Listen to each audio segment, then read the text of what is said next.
যত্ন নিতে হবে, পারবেন তো? ঠিক আছে, দেখবো যে বগুড়ার মানুষ নিজের শহরের কতটুকু যত্ন নেয়। নিজের শহরকে কিন্তু নিজে পরিষ্কার রাখতে হবে। পরিষ্কার কিন্তু আপনারা রাখেন নাই। আমি আসার সময় ওই রাস্তাটা কি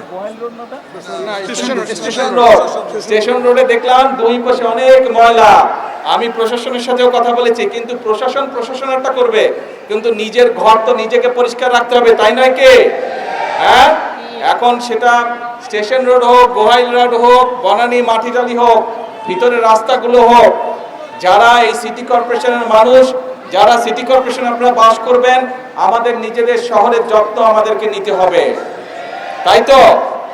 আমরা সবসময়, আপনারা বলেন যে বগুড়া শহরকে একটা মডেল টাউন হিসেবে গড়ে তুলবেন, কিন্তু মডেল টাউন করতে গেলে তো শুধু সরকার একা পারবে না। এলাকার মানুষ, শহরের মানুষ যদি চেষ্টা না করে, শহরের মানুষ যদি একসাথে কাজ না করে, তাহলে তো সম্ভব না রে ভাই। যত্ন নিতে হবে, পারবেন তো?